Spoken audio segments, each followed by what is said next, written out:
It is Wednesday on Daily Delivery. I am Michael Rand. Happy to be back for another day. Hope you guys are having a good one out there as well. Tremendous show coming up. Better than really good, tremendous. I always say really good. Today, tremendous upgrade. Velle E. Neal III will join me here from the Star Tribune, talking about a bunch of stuff. The new Minnesota United head coach, their search for that, closing in on Eric Ramsey from Manchester United, going from Manchester to Minnesota United, 32 years old. That hopefully that'll become official soon. But Lavelle and I talked about that. Talked about the Vikings, talked about the Twins. He had some thoughts on Byron Buxton, some thoughts on maybe what else they could do this offseason. A lot of tempting free agents still out there. So lots of stuff, a lot of ground that Lavelle and I covered on today's show. Get to a disappointing Wild result and even more disappointing Gopher women's basketball result at the end of the show. First, though, what did I miss? I want to talk college football at the jump here, and college football playoff. They approved the new format. This has been in the works for a while, but they approved the new 12-team college football playoff format. 12 teams, the 5+7 model, they call it. Basically, where the five highest-ranked conference champions plus the next 7 highest-ranked teams will be in the college football playoff starting next year. Now, that's interesting, right? Because all of a sudden, we're into this mode where 12 teams are going to be playoffs. We were at 4 teams for quite a while. Before that, the rankings era, we were just kind of at the mercy of whoever the voters thought was the national champion. There was no real playoff. There was a de facto championship game sometimes if there was 2 teams that neatly fit into that, but there was no great way of sorting things out if there was more than 2 great teams. So what does this mean to the Gophers football program? I've been thinking about this because we've spent a lot of time and energy lately talking about the Big Ten and what the impact of going to the Big Ten, the expanded Big Ten will have on the Gophers. It is going to become much harder year in and year out to compete for a Big Ten title. The Gophers had a run there of, probably 10 years where they had opportunities almost every season, even when they were only okay, to compete in the Big Ten West. The Big Ten West was never, I shouldn't say never, it was seldom great. There were a lot of opportunities in those years under Jerry Kill, under PJ Fleck, to compete for a Big Ten West title, which would get you in the Big Ten title game. And obviously, a lot of times the West lost to the East, but they could have raised a banner. They could have won a Big Ten West title. That is going away. No more divisions. 4 good programs coming into the mix, USC, Washington, and Oregon in particular. And UCLA has been okay, maybe not as bad as we might have thought. So they've been okay. Adding those 4 teams, changing the schedule. The Gophers have a really hard schedule next season. You don't imagine there's going to be a lot of years where the schedule is easy. It is going to get harder for them to compete year in and year out for a Big Ten title. Conversely, the good thing about modern college football right now is this. They are going to be in the conference that has some of the most money, right? They're going to be in the Big Ten. If there's winners and losers in college sports right now, the Big Ten and the SEC are among the biggest winners. They've had the TV thing going. They've got the cash reserves. They've got the resources to compete in this era. So they wound up in one of the right conferences. Number 2, this 12-team playoff, this means to me that in their best years, during their best seasons, the Gophers should be able to compete for a spot in the college football playoff, something that just wasn't really possible during these different eras. When it was a 4-team playoff, can you imagine the Gophers getting into a 4-team playoff? I really cannot. That was not a realistic goal on a, every handful of years basis. I'm not saying the Gophers to compete year in and year out for a top 12 spot. What I am saying is that their very best teams, every 5 to 10 years, they should have a team good enough to compete for a spot in this 12-team playoff. That is a difference right now. That is what this 12-team playoff means to me, that they should be able to compete for that. You look back in their history, it's been a long time. It's been since 1960 since they were voted a national champion. A couple of years after that, they were voted into the top 10 at the end of the year. Ever since then, they have not finished in the top 12 except for 1 year, and that was PJ Fleck's year in 2019, where they were the number 10 team at the end of the year. But that, of course, included their bowl game win as part of that. But in their very best years, like 1999 and 2003 under Glenn Mason, maybe 2014 under Jerry Kill, 2019 certainly under PJ Fleck, the Gophers had teams that were good enough to finish in the top 12. Now, they might not have in the regular season, but certainly that 2019 team could have competed, was one win away probably from being certainly in the top 12, even higher than that year. They should be able to, when they have the team that kind of all comes together, they should be good enough to compete for a spot in the top 12. That's exciting. Getting into the college football playoff just was not on their radar. I feel like the goal for them so many years has been get to a good bowl game, have a good season, but winning a national title or competing at least with the best of the best in some sort of playoff format was not within their reach. That is within their reach now. Again, not saying it's going to happen every year, not saying there aren't other challenges with the Big Ten schedule, with NIL money, with the transfer portal. I get that is going to be an obstacle. What I am saying, again, to reiterate, is this.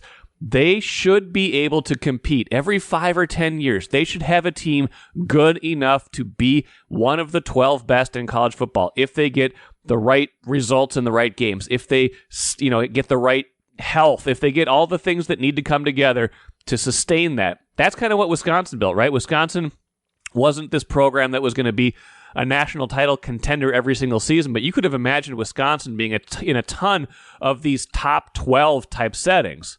And in fact, the Badgers have finished ranked in the top 12 in 8 of the last 26 seasons. So that tells you something, right? That tells you that a program like the Badgers, which Minnesota should aspire to be, which they can aspire to be, I get it. Different circumstances. You got to build it. It's not just going to happen overnight. The Gophers should be able to compete year in and year out to be good, and in those special seasons now, they should be able to compete for a spot in the top 12. That was just not available to them in past years. Grand Casino would like to take a moment and salute the true football fan. The passion, the hope, the anticipation, that incomparable feeling of winning. Grand Casino would also like to take a moment to remind you that you can find all that anticipation, thrill, and winning at Grand Casino. Grand Casino. Let your story begin. I want to talk about a whole bunch of stuff today with Velle E. Neal III, Star Tribune columnist. Lavelle, I got soccer on the brain, football, baseball. It's like the convergence season again. How are you doing? I'm doing great. I'm overjoyed that the Loons have finally ended the nightmare here and found a new gaffer. Let's go. Just a few days before the season opener in Austin, and by all accounts, Cameron Knowles will still be leading the lads for that one and maybe one or two more, but it sounds like they've closed in on their top choice. Sounds like this is going to happen. They're going to hire Eric Ramsey. 32 years old, Lavelle would be the youngest head coach in Major League Soccer by 7 years currently. Manchester United assistant coach. What do you think of this proposed likely hire that they're going to make here soon? I was trying to pitch a story I did to my boss. I was trying to explain to him, this has worked before. I said, we actually have 3 levels of this right now because Kwesi was like 40, I think, when he took over, and he's got like a 30-something-year-old head coach in O'Connell.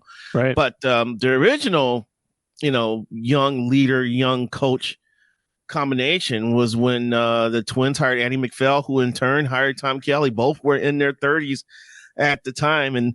And Andy had to convince Carl to hire someone as young as Kelly.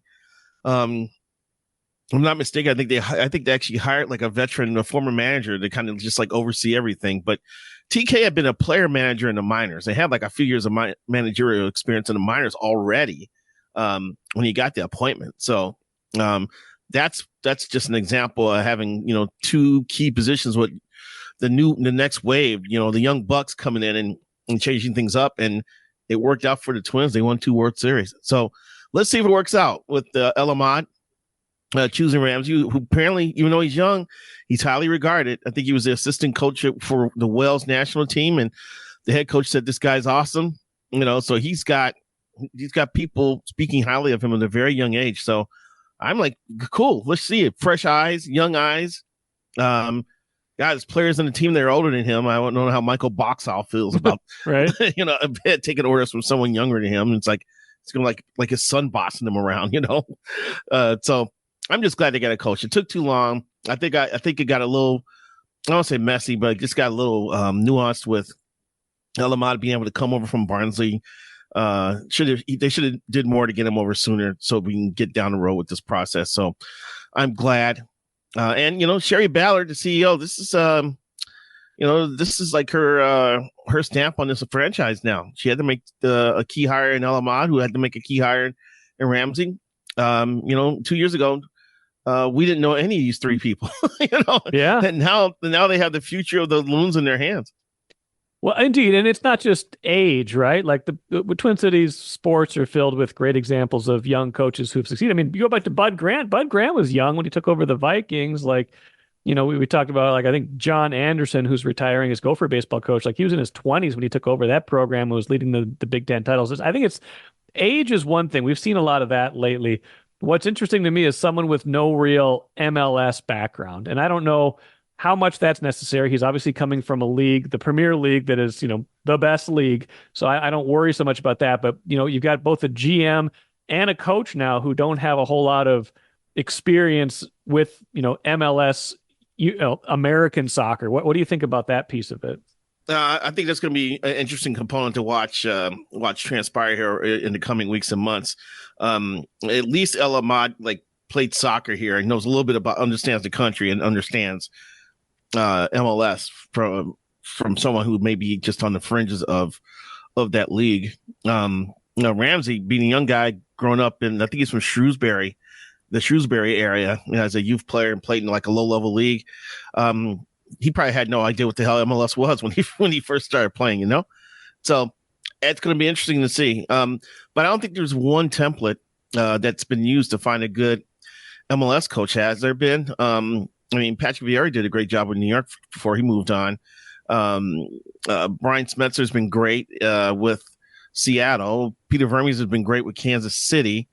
But I think some foreign coaches will come over and done decent jobs as well. So, Tata Martino was the head coach of Atlanta United, with Joseph Martinez and some talented players. So I don't know if I think the good coach can come from anywhere and be effective. Let's just see if Ramsey has enough experience in man management, dealing with people, motivating, getting people who are older than him to listen to what the hell he says.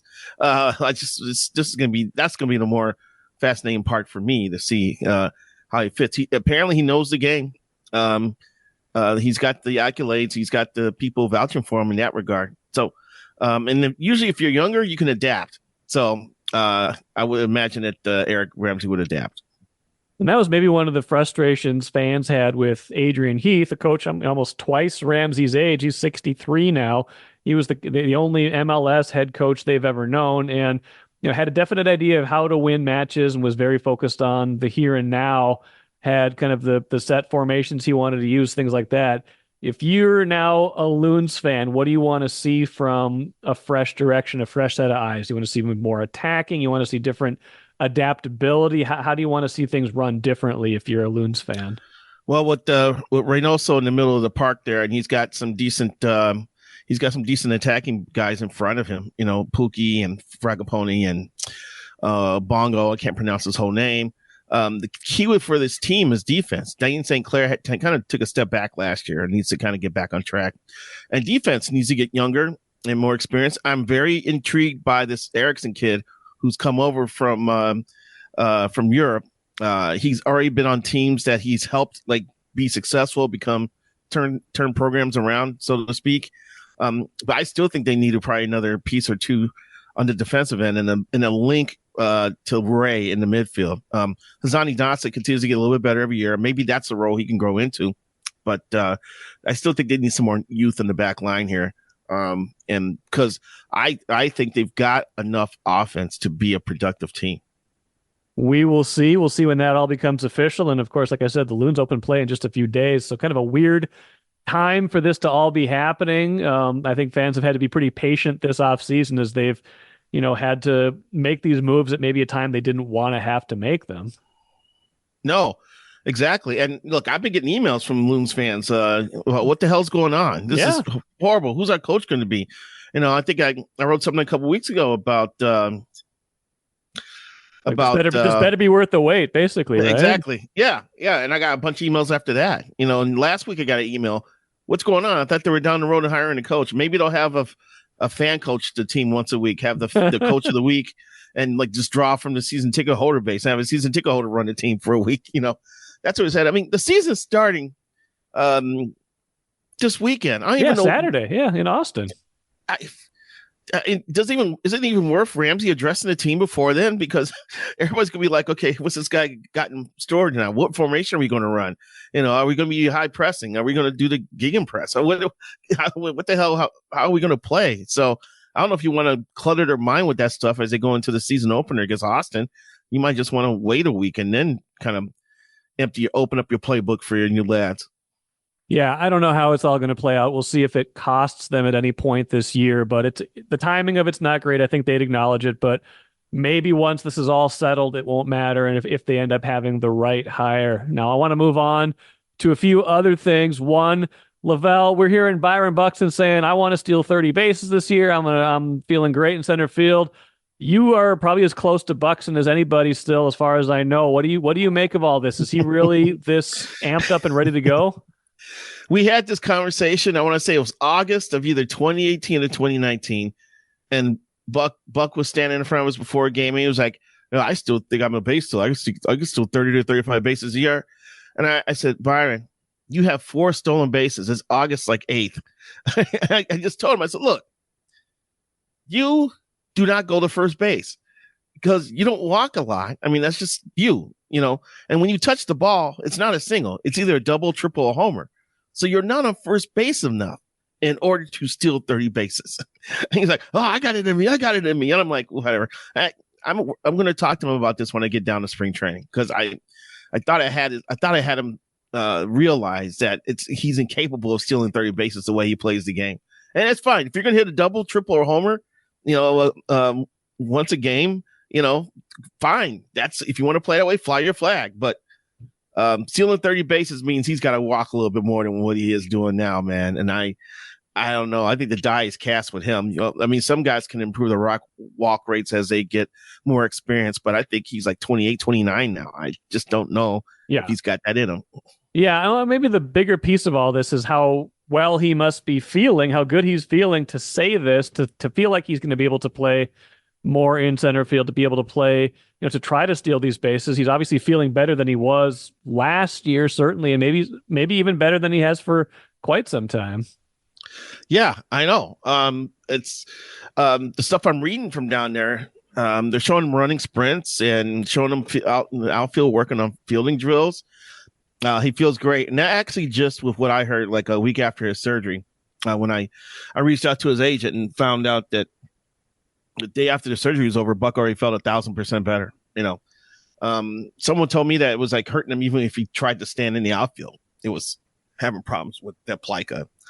But so he's healthy now and he's happy and he's probably fired up about being able to play in the outfield again, which will help his offense. So that's a potentially big development for this squad. We've been fretting about losing Sonny Gray and letting Kenta Maeda walk and not really adequately replacing those guys. But this offense could be really good. I mean, Carlos Correa started swinging in November, which he never has done. Buxton feels as great as he ever has. And you got young guys coming back with some experience. This team could take the next step offensively and lessen the blow of letting Sonny Gray go. And think about Sonny too. He was really effective when he pitched. But I think we all we were all conditioned to see looking out to the bullpen in the 6th inning because it seemed like Sonny hit a wall right on then. So I'm not trying to diminish his impact because they ended up like 3rd in Cy Young voting. But I just wish they had done better to upgrade it. I'm not a big Anthony Disclafani guy. Coming off sore elbow.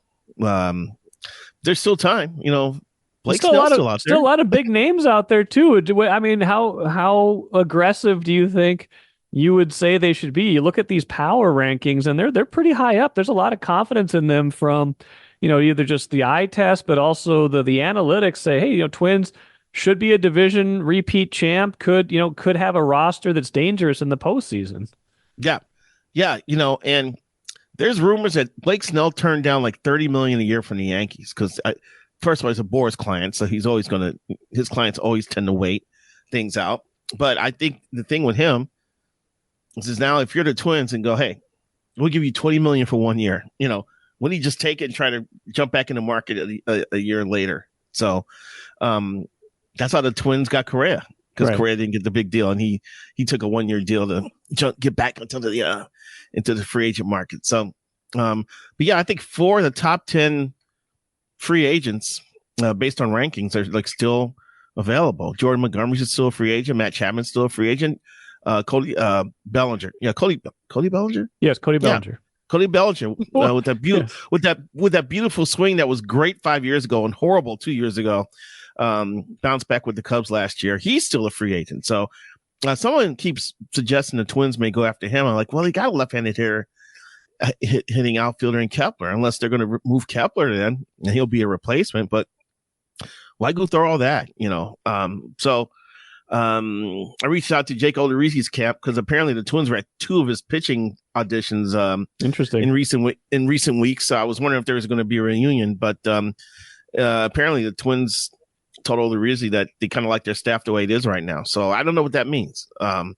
I wouldn't like my staff the way it is right now if I have a chance of adding a quality arm. Yeah, I don't love the staff the way it is. I feel like they could still use some more quality depth. I mean, they got through last year with, there was some injuries, obviously the Tyler Mahle injury being the biggest one, but like once you were kind of past that, everything else was kind of known commodities. You had Joe Ryan for a little bit, Kenta Maeda for a little bit, but they didn't have to use a ton of starting pitchers last year. They were able, especially at the top end, they were able to mostly get by with the guys that they wanted throwing the ball, and that's not always going to be the case. No. I will say this, though. Their bullpen could be really, really good this year with some of the arms they got coming back and some of the people they have signed. I'm looking forward a lot to very much so to see some of these guys in action down in spring training, because it looks like they got a couple live arms in that group that can that could even make the bullpen deeper. You got Ori Ha'akla who's healthy, and you got Brock Stewart who's back and healthy in front of your boy Joan Duran. I will make Louis Varland a starter. I think I'd try to exhaust him as a starter. Man, he did look lights out as a reliever. But I still like some of the other arms they bought. I think the Jackson kid could help. The Bingham kid we wrote about today looks like he's got some ability as well. So, I think the bullpen can be better than it was a year ago, and that's dangerous to say, man, because bullpens are volatile from year to year. What clicked 1 year could just go haywire the next. Right. So when I say it could be really good, I say that fully aware that I've covered teams that had a good bullpen 1 year, and they all came back the next year and they stunk. So it's the most volatile, I think, area of a team. Royce said on Monday that the cigar bar down in Florida can fully staff up, knowing that you're on your way. Is that true? Yeah, I'm sure word is leaking out down there that I'm going to be coming down on like March 4th for about a week or so. So I'm imagining that they're looking forward to that too. So I'm looking forward to seeing them. It used to be great. When covering Terry Ryan, he never like made moves at night or on the weekend. So I could always just go to the cigar lounge and hang out for a little bit and watch some sports and watch March Madness and puff a cigar. But man, I had to like leave the cigar bar to write about the day that Jake Odorizzi was traded for, and then something else happened. Was it Logan Morris? I can't remember. Was it like a Logan Morrison? Oh man, I'll be making these moves that disrupt my evenings more so than Terry Ryan has. So I just want a moratorium on transactions while I'm there between the 4th and the 12th. Logan Morrison is not worth interrupting your night for, as it turned out. Great guy. Yeah, Logan's a great guy. Sure. Great story. He did not have a great year for the Twins. Let's just say that. A couple more things I want to pick your brain on before we go. You wrote about the Vikings over the weekend. I can't stop talking about them. I've written about them a lot. There's so many questions hanging out there. Your big thing is don't forget about defense. Don't forget about Daniil Hunter, because if you don't re-sign this guy, who's going to go get the quarterback? And I don't disagree. I don't know where all the money's going to come from. I don't know what 2024 should really be about. If I really had truth serum injected in me right now, and I feel like I talk the truth anyway. I don't need serum, but I'm kind of just ready to say 2024, do your best, but let's move on from some things. I'd love if Hunter stayed. I don't know if he wants to be here. I'm ready to move on from Kirk Cousins. Where are you at? Why this emphasis on Daniil and some of these other things they've got going on?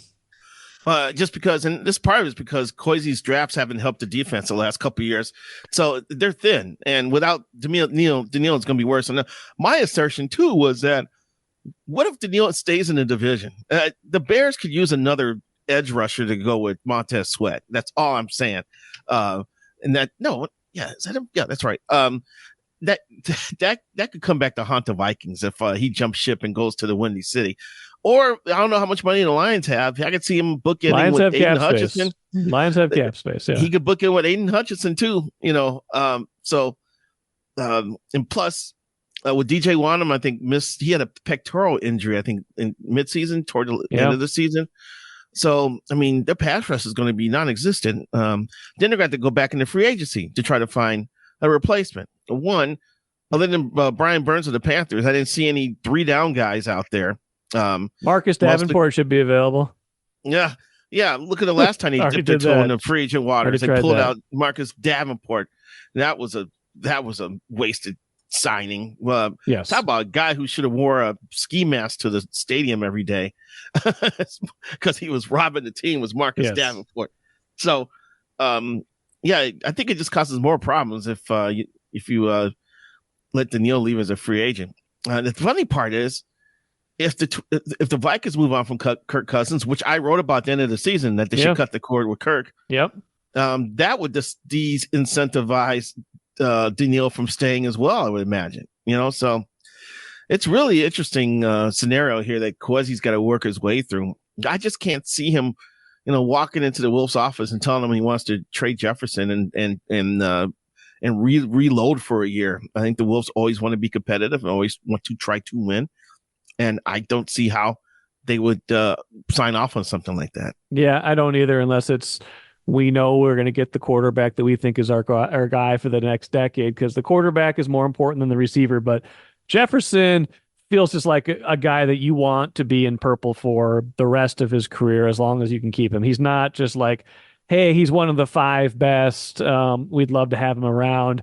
He's not trouble. He's just a good guy who is exceptional on the field. Even with the injury last year, he put up huge numbers. Like I would be more tempted if he was just really good instead of, man, like generational good. And I just don't think you don't mess around with guys like that.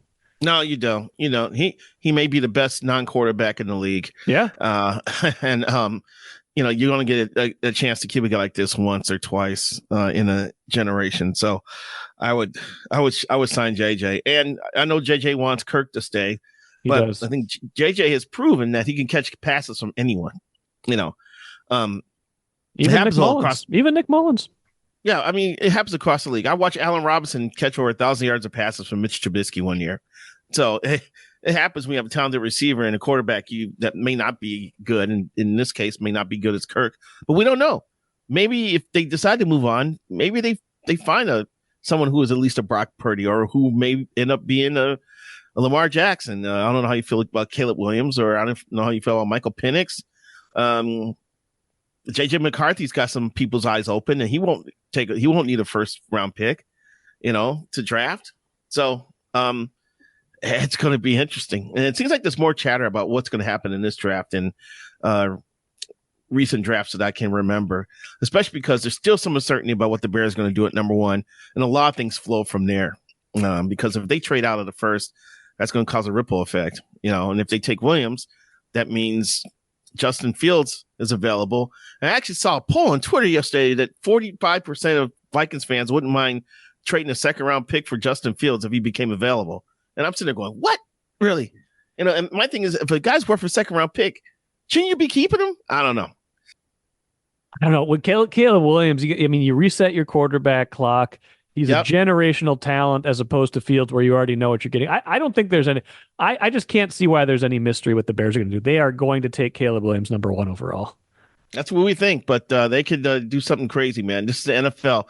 They did something crazy a few years ago when he moved up one spot to take Trubisky. When it comes to quarterback decisions, they've had some screwy ones. They gave up draft capital for freaking Rick Meyer, for goodness sakes. And they could have had Mahomes. They could have had Mahomes without moving at all. Yeah, exactly. Oh man, the generational quarterback, the best quarterback in the league. Any other final thoughts? The Wild hung 10 on Vancouver the other day. The Wolves re-signed Mike Conley Jr. 2-year extension to kind of shore up their future at point guards. A lot of stuff going on this week. The Wolves still need to cultivate another long-term point guard. Maybe have a guy sit as an understudy to Conley. Because Conley's going to be, 37 by the end of that contract? Yeah, he's 36 right now. I mean, here's the thing, 38. Though. They don't need a ball-dominant point guard when you've got Ant. So I think he's a good fit. Someone like him, I'd love to see them. But you don't need like a max player at point guard when you've got Ant. Yeah, but you still need a guy who can run the show and keep things organized. And Conley does that exceptionally well from that standpoint. The Wild, this is a big week for them.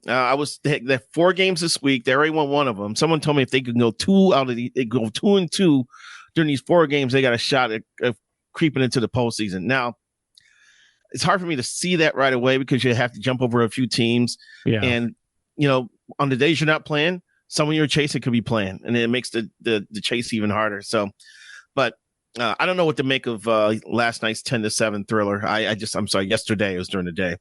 I don't know what to make of it. I don't know if that's a good sign or a bad sign what they went through. All I know is that if you're going to end up with 4 or 5-on-3 power plays, you're probably going to end up with a bunch of goals. And that's pretty much what happened. All I know is they won 10-7, and the last Vikings win of the year was 3-0. So it's just a weird year, Lavelle, right? It's a weird year. Everything weird happening. Lots going on as always.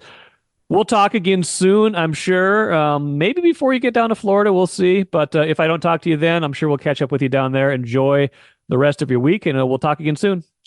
All right, man. Thanks for having me. Royal Credit Union's smart checking accounts offer no monthly fees and no minimum balance. Enjoy financial freedom when you open your Royal Credit Union smart checking account online at rcu.org/go-checking. Insured by NCUA. Good stuff from Lavelle, as always. Appreciate him jumping on with me today. I'm sure we'll talk again soon.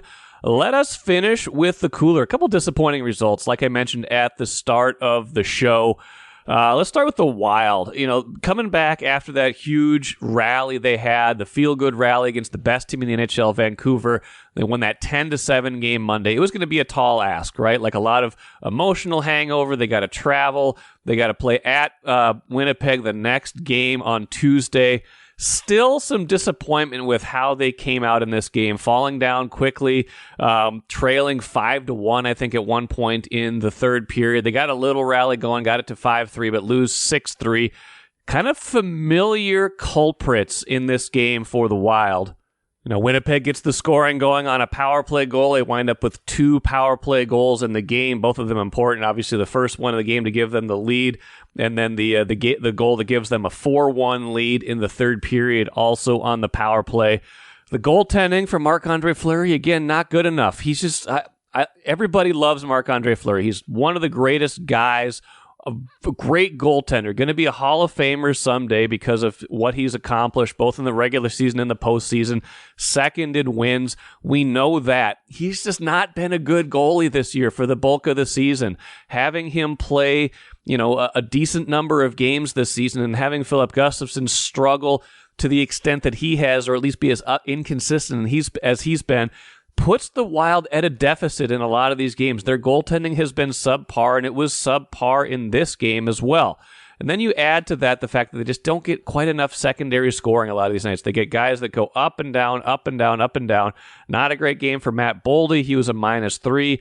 No points in this game. It's just, not enough depth of scoring, not enough quality depth for them to overcome and beat a good team on the road. Now, they had been playing pretty well, right? They had that rally notwithstanding, they'd been playing much more solid hockey, getting better goaltending since the All-Star break. When they get good goaltending, which hasn't been enough this year, they're a decent team. They're a team that can stay at least on the fringe of this playoff race. I know we keep saying, oh, they were only 2 back the other day, but you know what? It's really like 5 teams battling for 1 spot, or if we're being generous, 6 battling for 2. It's going to be hard, not just for them to make up the ground that they lost with all these losing skids earlier this season, but for them to leapfrog and stay ahead of these other teams. They not only have to be hot, they have to hope another team isn't hot as well. So it is going to be a tough uphill climb still.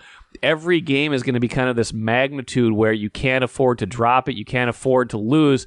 And when you have enough deficiencies, which we saw a lot of them show up against Winnipeg, you are going to have a hard time sustaining the kind of success you need to get back in this race in a meaningful way. Now, the other disappointing result, Gopher women's basketball team, they lose at home to Wisconsin. They have been just really struggling since Mara Braun's injury. Now, I think this is twofold. Chip Scoggins wrote about this today, wrote about it very well, so go read that, Star Tribune, StarTribune.com. Read Kent Youngblood's game story as well. That was certainly a worthy read. But Mara Braun got injured. I think they're 1-5 now since Mara Braun got injured, the excellent sophomore for the Gophers. We're finding out how good she is, right? Because they were trending towards being a tournament team before her injury. Now, it was early, but it was like, okay, this is a team that's, competing with good teams. They're winning meaningful games. Mara Braun, obviously the star of a lot of that, even though she'd had a couple cold shooting nights, they definitely needed her in that mix. So finding out how much they need her. But the flip side of that is, should they be this bad without Mara Braun? Should they have gone completely, done a complete 180 on their season? I think Dawn Plitzowite, their head coach, is frustrated. Every time you hear her talk, she is frustrated about this team, frustrated about the trajectory, the toughness, the focus, things like that. Those are things that are within their control with or without Mara Braun in this lineup. They have enough talent. They have enough good players that they should be better this season, even without Mara Braun. So this season is twofold. They certainly miss Mara Braun. You're going to miss your best player, no doubt about that. But you can still be disappointed with how this season has gone because it should be better. It shouldn't be this bad. You shouldn't be losing at home to Wisconsin, which again, a team that's getting better this year, but still below 500 in the Big Ten, a team that you should beat on your home court. To lose by 11 in that game, to only score 56 points, that is disappointing any way you slice it. So that is going to be the offseason objective, right? To build up that toughness, to build up the ability to withstand losing a player, having a cold shooting night, things like that. You got to be able to win a lot of different ways, and it doesn't seem like the Gophers can do that right now. Be a happier story on Thursday's show. Marcus Fuller expected to join me, talk about the Gopher men's team. They are 7-7 in the Big Ten right now. Big game against Ohio State, opportunity to go above 500. Start to talk about maybe, just maybe, a chance at the NCAA tournament. I want to hear Marcus's thoughts on that, what they might need to do to get there. I've got some other thoughts for him as well, so that'll be on Thursday's show. Until then, I am Michael Rand. Enjoy the rest of your Wednesday. Back at it again tomorrow.